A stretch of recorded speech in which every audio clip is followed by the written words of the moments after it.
the top of Areopagus Hill at sunset. We've just walked up past the Acropolis. From up here you can see all over. Church bells going.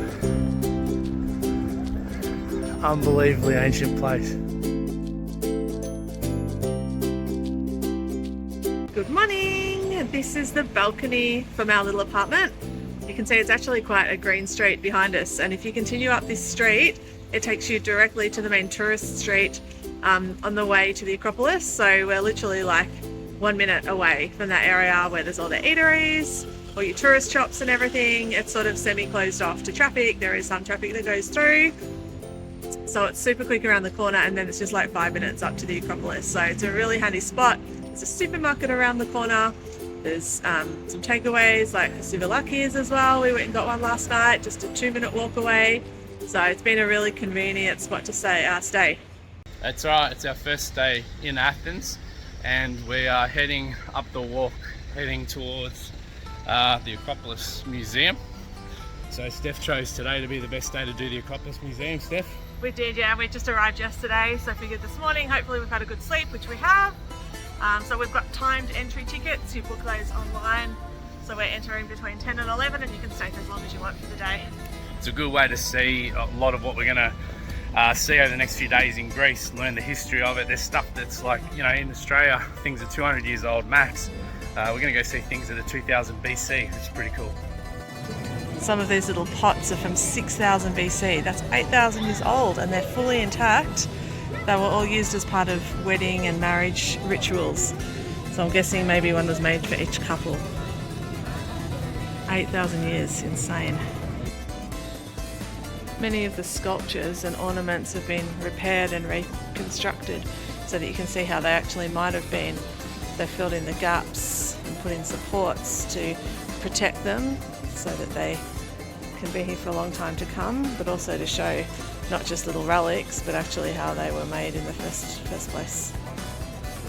Athens was involved in many battles and wars over time with lots of different civilizations or barbaric cultures, as we've read here, that took down the Acropolis and many of the famous buildings, and then they were rebuilt multiple times over time and over history.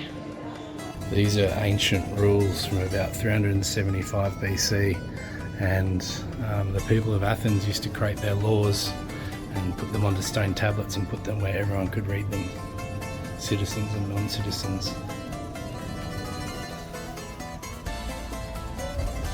Behind me is the Acropolis Museum, where we went yesterday. It was definitely the right decision to go there first. We learnt so much about the history of the Acropolis and the Pantheon. So today we're turning around. Literally across the road is the Acropolis, behind those trees the Pantheon. So we're going to head up there right now. One of the theatres on our way up to the Acropolis. Come up a long way, but there's still a long way to go. That's the top.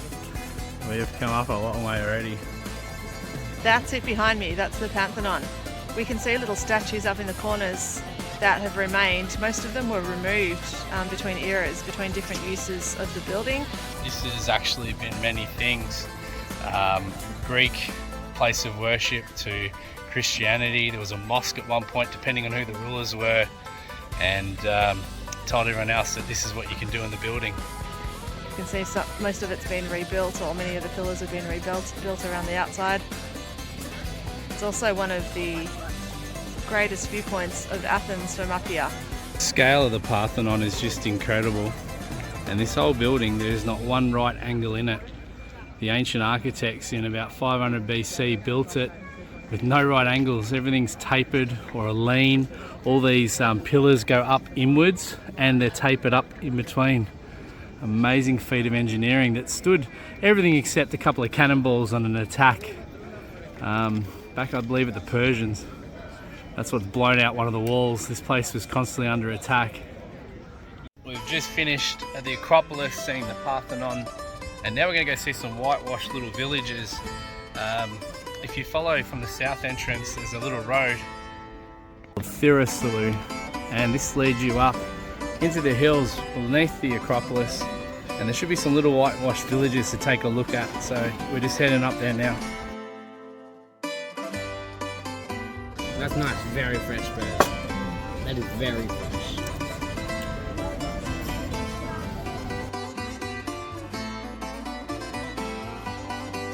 We're going for a walk to get some yogurt, and then we've got our first big European Christmas tree here in Greece. So we're just walking through Syntagma Square at the moment, which is a big centre. Just opposite the Greek Parliament and the tomb of the unknown soldier, which is pretty well guarded.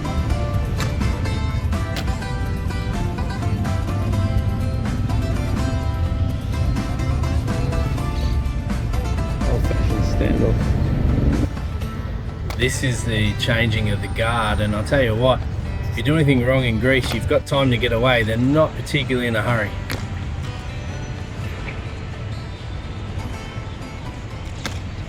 We're walking into the Panathenaic Stadium, and there's practice going on for an event, which is pretty cool. We can't actually go out in the track. Normally you can go out and cut a lap, but because they're practicing for an opening ceremony, we don't actually get to do it.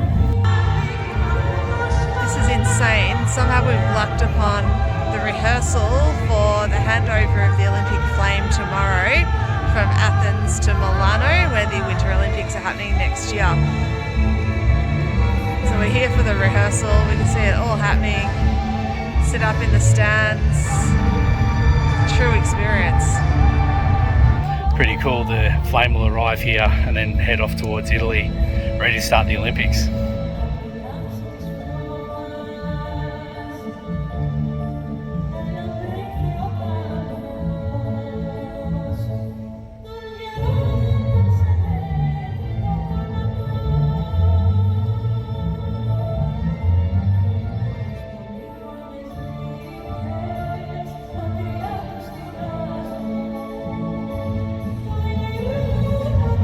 Just going up the tunnel into the museum. This is where all the artists went up into. Must have been where the athletes came out from. Beijing.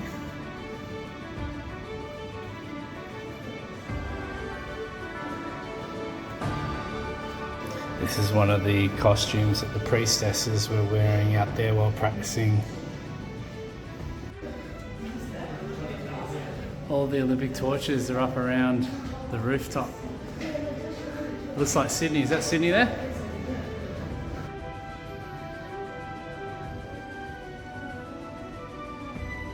This stadium, the Panathenaic Stadium, was the first modern Olympics. This is where it was held, and it actually has a tie back to our hometown. The first modern Olympics, there was a guy called Edwin Flack, and he's from Berwick, where we're from, and he actually was an accountant from England. He turned up to the Olympics and he had a crack at the 800 metres and he won gold, and then he had a crack at the 1600 metres and won gold. Then he had a go at the marathon, but he ran out of puff. He never trained for it. Had a crack at the tennis as well.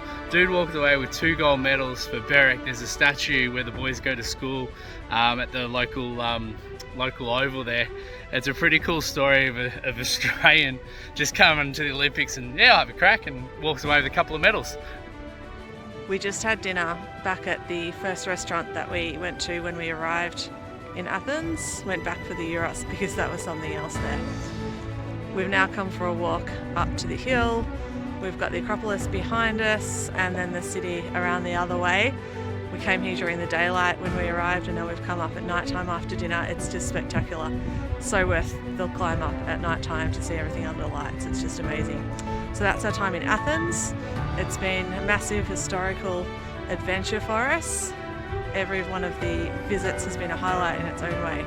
Seen some pretty cool stuff, and after 4 days in Athens, tomorrow we get a rental car and we're heading off towards Anafiotika to see what's next in Greece.